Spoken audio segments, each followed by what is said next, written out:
Hello and welcome to this episode of the Spiced In Podcast. My name is Jacob, I'm your host, and today we're going to be talking about everyone's favorite show in Star Wars, The Mandalorian.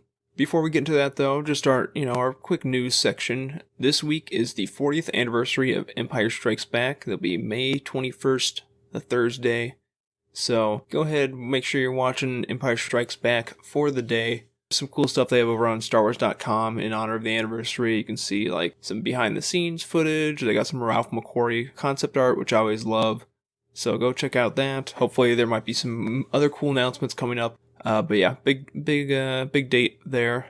For channel, or not channel, but for podcast news, I guess actually channel. I'm thinking about putting up some content on YouTube. Maybe I'm thinking about maybe doing a replay of Fallen Order now that it has big update. So I might post that there, maybe do some Star Wars Galaxy Hero stuff. Even might release the podcast. I'm not going to do video podcasts, but I might release the podcast on YouTube as well. That'd be more of a long-term project, especially for me to get the backlog up on there. So just things to think about right now. I don't have anything there, but if anything goes up this week, I will make sure to throw it on Instagram and Twitter so you can easily find the channel. It's just the Spiced In, I believe, but, there's nothing on there, so it's going to be a little hard just searching to find it. But we also, we have Mandalorian news as well as our gallery discussion we're going to have today. So some big casting stuff has been happening in the past week or so. So we're going to start off, Katie Sackhoff has been cast as Bo-Katan for Season 2. And, okay, before I get into all this, we have to remember that Season 2 is done filming, so it's a little weird that these announcements are coming out now, but here we are. So Katie Sackhoff has been cast as Bo-Katan. She was the voice actress for her in the original series of Rebels and Clone Wars. And this is going to be, hopefully we're going to see the culmination of her story. She was a leader of Mandalore at the end of Rebels, but Mandalore was wrecked during the Great Purge. So there's a lot of questions on where, what happened to her, if she's still alive even, or we're going to see her more in flashbacks. She was the last possessor of the Darksaber, and that's only, that's rightfully claimed by Trial of Combat, and now Moff Gideon has it, so we're going to have to figure out how that transaction took place. Is she still alive? What happened? Well, we'll have to wait and see. A few of my friends and I, on the Galaxy Bureau's Discord, were talking the other week before this announcement came out, thinking, some speculation, could the armor be Bo-Katan? And I kind of like that theory. I thought it made sense for her character, but that armor does have a named actress in it. It's not just like some extra. So I imagine, unless they're recasting her, that's no longer going to be the case. Or that never was the case, more accurately.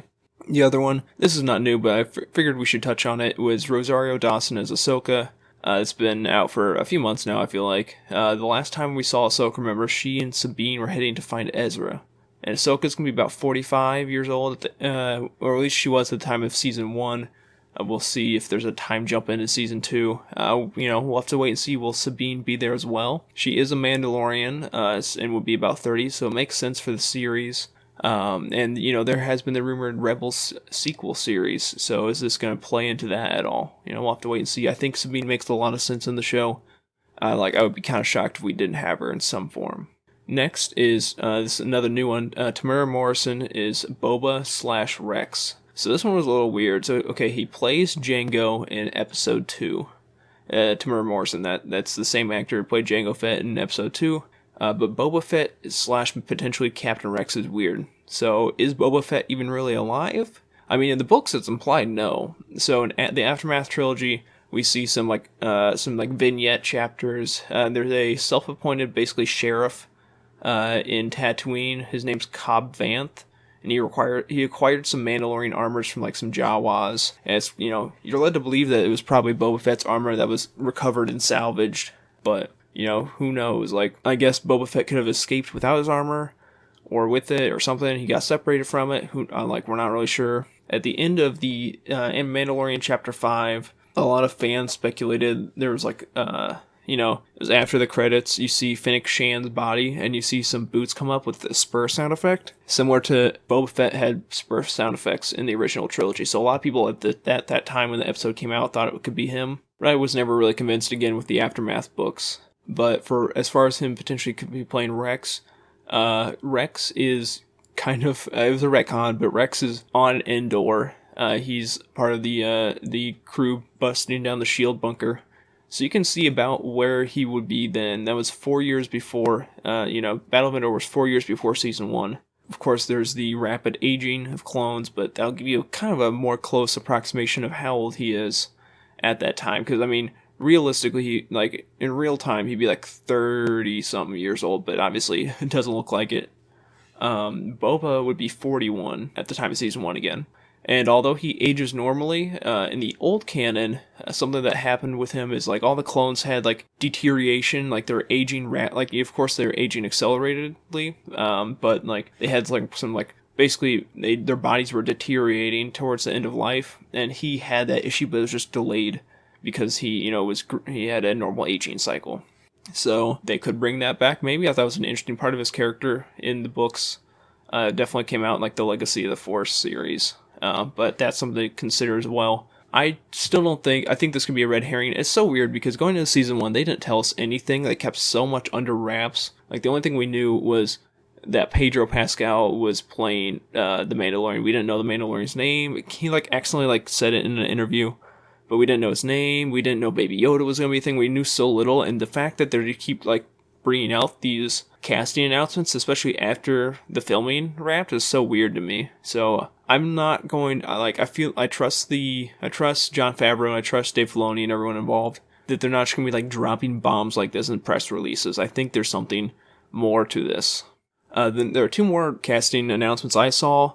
Not as big. Timothy Olyphant as a to-be-announced character. He's known for shows like Santa Clarita Diet, Justified, and Deadwood. I've heard all those are pretty good. The other one was Michael Biehn as another to-be-announced character. He is an older actor, was in the original Terminator and Aliens. So, a lot going on there. We also, there's some directorial announcements. Robert Rodriguez, for instance, is doing an episode, so that'll be pretty cool. And we've known for a while, I believe Carl Weathers is directing as well. But anyways, we're also going to be talking about the gallery. So I'm a little behind, so we're going to kind of blast through 3 episodes. Don't worry, I'm not going to be talking about everything. I just kind of picked out some highlights of things I thought were interesting. So the first episode was all about the directing, and we followed the 6 directors for the Season 1. Obviously, Dave Filoni, Taika Waititi, Deborah Chow, Bryce Dallas Howard, and Rick Famuyiwa, along with, of course, the creator, Jon Favreau. So it kind of just takes a little moment and spotlights every director. Dave, of course, incredibly interesting. He's been so involved with Star Wars from all of the TV shows, and 7 seasons of Clone Wars, 2 seasons of Resistance, 4 seasons of Rebels, now a season of Mandalorian with 1, I think probably at least 3 to come, 3 total, and then potentially Rebel sequel. So he's been pretty involved as of late. He was starting with where he worked with Nickelodeon on Avatar: The Last Airbender, and his story of coming to Lucasfilm was so incredible that he told. He thought it was originally a prank call from some of his coworkers, maybe at the SpongeBob set at Nickelodeon, and he had, didn't believe the person calling him for this job interview, but he made it. He made it to Lucasfilm, and something super interesting is how he was talking about learning from George. And when they were working on the Clone Wars, he didn't speak about it in terms of animation lingo. George would talk to him as if they were blocking in live action. And that kind of helped foster an interest in live action from Dave, who started back as a 2D animator and now is all the way, went to 3D animation and is now directing live action. So it's super cool to see that growth. But yeah, Dave directed the pilot, and then episode 5, The Gunslinger, which is the one we just talked about with Finnick Shand.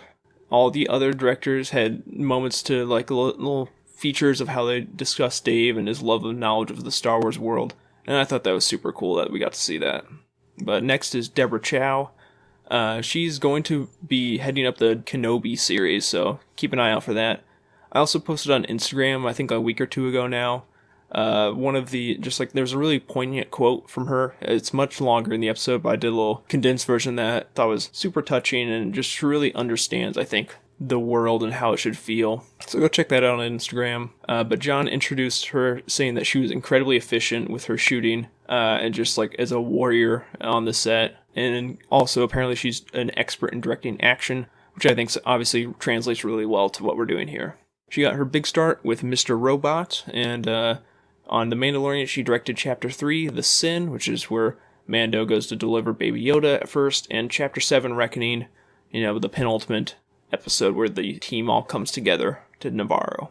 The next director was Rick Famuyiwa. He's the son of Nigerian immigrants and directed a handful of movies that I really haven't heard of, honestly. I looked up his IMDb page. I mean, he's obviously talented, but I hadn't heard any of them. He was going to be originally attached with the Ezra Miller Flash movie, but I don't even know if I don't think that movie's even happening anymore at this rate, but he had dropped out of that before the most recent events with him. He directed Chapter 2, The Child, our introduction really with Baby Yoda, and the Jawas with the Mudhorn, and also Chapter 6, The Prisoner. And I think you all know what episode that is. But something cool, he talked about the interesting dynamic of each director telling part of a story within this grand arc, and how that all fit together, and how he at least thought, and I agree with him, that it all went so well. Next was Bryce Dallas Howard. She's an actress, and she's the daughter of Ron Howard, big Hollywood director. He was, for Star Wars, he actually did Solo, although, it wasn't originally his. I believe it was Lord of Miller, I think. But he came in to fix it up. She acted in Jurassic World. Also, she did a really good job in an episode of Black Mirror. But this is definitely her largest directorial effort so far. She directed Chapter 4, Sanctuary, which is where we meet Cara Dune, and they defend the villagers from the ATST. But an interesting story she told was talking about a meeting with her father, Ron Howard, again, big director. When she was a young girl, they went to Japan, and she got to meet with George Lucas and Kurosawa. And I thought that was super interesting because, Kurosawa, super famous, big Japanese director, like incredibly influential in Japanese cinema. And his most known movie out west definitely is Seven Samurai, which it's definitely a trope film now, like a genre film. So like you have Seven Samurai, the Magnificent Seven, that kind of thing. A band of mercenaries or whatever roll into town, defend the town from the invaders, and then walk off in the distance in the sunset. So, what is notable about that is she directed a Seven Samurai-esque episode where Cara Dune and Mando coming in, like, teaching the villagers how to defend themselves, defending them successfully against the invaders, and then leaving. So, I thought that was super interesting. I'm sure they pulled that story out specifically for that reason. But she also talked about her ability, her background with acting, and how she was able to use that to convey what she wanted incredibly well with the actors on set, because she understood where they were coming from. The last director was Taika Waititi. I don't think I really need to say a whole lot about him. Thor Ragnarok, What We Do in the Shadows, Jojo Rabbit, to name a few. And the interesting thing about him, he talked about his start with low-budget films and how, he was like scrapping by just to get his creations made. And now, of course, he's in some of the biggest budget films in Hollywood with Marvel and Star Wars projects going on. So, and like we said, I believe last week or the week before, I believe it was last week that he is now, going to direct his own solo Star Wars movie. So that's pretty sweet. The next episode was Legacy, and it's exactly what it sounds like. The legacy of Star Wars and George Lucas. They spoke a lot about George and just his role in creating such a beloved universe. Incredibly touching. At one point, John said they should go around a round table and just said everything that George and ILM made as far as film innovations go. Kathleen Kennedy, who has been with Lucas for, an incredibly long time, said that when she started, they had 126 patents to the company. I'm sure that's quadrupled, if not, probably like increased 20-fold since then. They had the first CG character, motion control, edit droid, which was like a video editor that became part of Avid, and then Jurassic Park in general, all the advancements they made there were some of the things they named off. Another cool part is they just went around like influential people in the project, whether that was Pedro Pascal or Jon Favreau or whoever, and just talked about what Star Wars meant to them and their background with it from being young children.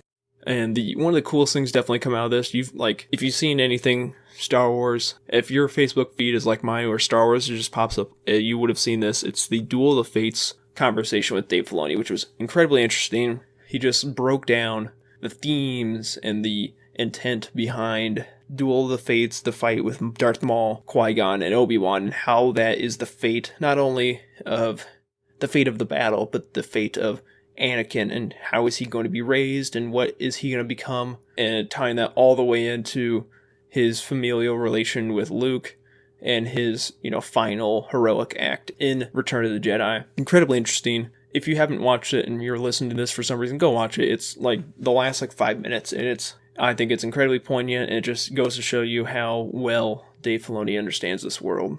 So the last episode was focused on cast. They talked a lot, of course, about the Mandalorian Din Djarin, and his look, and just the challenges around filming with a character with no face. So they talked at first with just like the cool look of Mando, and of course that's coming from Boba, that original design. And they were talking about how Lucas was inspired by like the Clint Eastwood look in Man with No Name. Just like coming, it's super interesting to see them break down where, yeah, you're going from a cowboy to a guy in space armor, but you can definitely see these visual influences there. And they do a much better job than I do. So go watch that. Go watch it all. I mean, come on. So the discussion around the uniqueness of filming with the, Din Djarin, man with no face, was super interesting. So like something Deborah Chow pointed out was she tried to focus a lot on the stillness of a character. So when he does make gestures, when he does make movements, they're much more significant. And it kind of reminded me, I like back in the day, I used to read like the Halo video game novels. And like there's like one line out of it, like they had another Spartan who got really hurt, and like they were checking to make sure she was okay. And they're like, "How you doing?" And she just shrugged. And although a shrug is a shrug to us in this world, like their armor basically enhances their movements, and they knew a shrug was such an incredibly hard thing to do. Because if you shrug too hard, it would hurt them. So it's just something that required a lot of strength and control. So although it was a shrug to them, it showed that she was fine. So like it's a weird corollary, but I think it definitely works. Where small actions can say quite a bit. Carl Weathers also talked about the difficulty of like co-acting. How when you're acting in a scene with someone, the characters are throwing words back and forth, but as an actor, they rely a lot on like the visual cues that they're giving each other. So when you can't see your eyes, it's incredibly difficult to do, but that was really cool. And they also talked about the stunt doubles from Mando and how they kind of influenced his characterization, because they had, of course, Pedro Pascal. They had a stunt double that did lots of like martial arts, and they had one that was like very skilled like with like weaponry and stuff like that. So how they all played an important piece in characterizing Din Djarin, but at the same time, it all came together to be one seamless product, to where the average viewer can't tell who's in the suit at any time. Something I did not expect is apparently they did voiceover after the fact for Pedro Pascal with The Mandalorian. Like, it makes sense, but I just didn't think about it when watching the show. So, I mean, he was talking on set, but they came in afterwards in a studio and did voiceover, and they got to sit down and with John and Dave and just kind of talk through and make changes on the fly just to help enhance that characterization. I thought that was super cool. They focused on Gina a little bit. So she has a MMA background, but that wasn't exactly the full reason she was picked for this role. It was a lot of her acting ability was definitely appreciated, and they talk about how they basically somewhat built the role for her. Like when Pedro Pascal was first getting in on the project, he said like he looked at the concept art and they pretty much already had her in mind. Even before, like that she didn't really even have a full audition. They're like, we want this character for her, which is super cool. And they talked about like her physicality and the importance of being a strong female character that looks like a strong like warrior. It's someone who is strong, it's someone who embraces their natural look. It's trying to strike that role. She's not going to embrace what your like societal norms are going to be. She is a strong, capable woman who is a warrior and a badass in her own right. So that's like, it was really cool. And Gina talked about how not only was it cool to see her character like that, but it was for herself very gratifying and self-reassuring that this image is, it's healthy, and that just helped, reassure her of that character. Lastly, we talked about Carl Weathers, really a veteran, obviously, biggest probably one. He was in Predator, or one of the Predator movies or Aliens, I can't remember which one. And then obviously Apollo Creed and Rocky. But he was talking about coming to approach this character not from the role of a villain, not through the lens of a villain, but through a flawed person.